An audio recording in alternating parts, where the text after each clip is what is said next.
નમસ્તે, હું છું દીપ્તિ ગજ્જર. લોકસંગીતના બુલંદ અવાજ ઈલા અરુણ. પ્રસ્તાવના. ઈલા અરુણ ભારતીય મનોરંજન જગતનું એક એવું સદાબહાર અને ઉર્જાવાન નામ છે જેમણે પોતાના અનોખા અને ઘેરા ખરજવાળા અવાજથી પ્લેબેક સિંગિંગમાં એક નવી ક્રાંતિ લાવી હતી. તેઓ માત્ર એક શાનદાર ગાયિકા જ નથી, પણ એક ઉત્કૃષ્ટ અભિનેત્રી, ટીવી પ્રેઝન્ટર અને લોકકલાના સંવર્ધક પણ છે.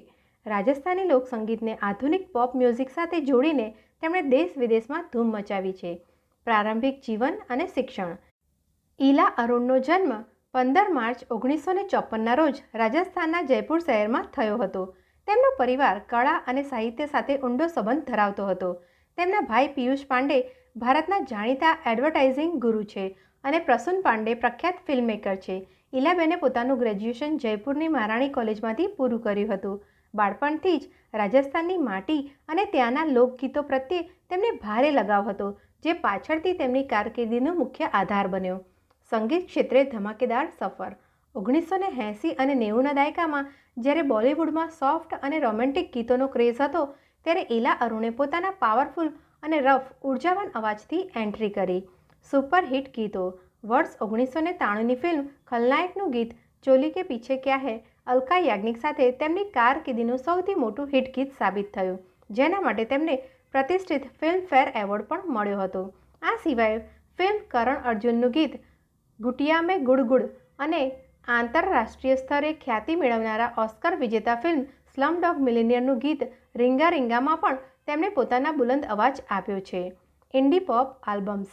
તેમણે અનેક પોપ આલ્બમ્સ પણ રિલીઝ કર્યા, જેમાં વોટ ઇઝ આઇટમ નંબર અને નિગોડી કૈસી જવાની હૈ જેવા ગીતો ખૂબ લોકપ્રિય થયા હતા.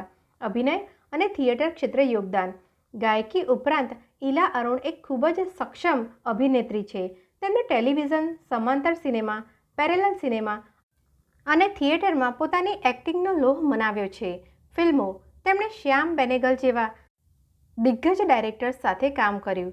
જોધા અકબર ફિલ્મમાં તેમણે અકબરની દાસી મહામ અંગાનું નેગેટિવ અને દમદાર પાત્ર ભજવ્યું હતું, જેની ભારે પ્રશંસા થઈ હતી. આ સિવાય બેગમ જાન, રાત અકેલી હૈ અને ધૂમકેતુ જેવી ફિલ્મોમાં પણ તેઓ મહત્વની ભૂમિકામાં જોવા મળ્યા છે. ટેલિવિઝન. તેમણે દૂરદર્શનના જમાનામાં લાઇફલાઇન અને ભારત એક ખોજ જેવી પ્રખ્યાત સિરિયલોમાં કામ કર્યું.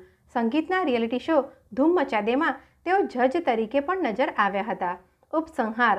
ઘણા લોકો માને છે કે પ્લેબેક સિંગિંગ માટે માત્ર પાતળો અને મીઠો અવાજ જ ચાલે, પરંતુ ઈલા અરુણે પોતાની આગવી શૈલીથી સાબિત કરી દીધું કે જો તમારા અવાજમાં દમ અને મૌલિકતા હોય તો તમે રૂઢિચુસ્ત નિયમોને બદલી શકો છો.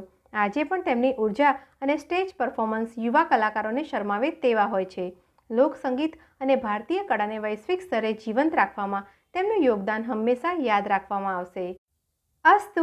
મને પ્રેમપૂર્વક સાંભળવા બદલ આપ સૌનો ખૂબ ખૂબ આભાર.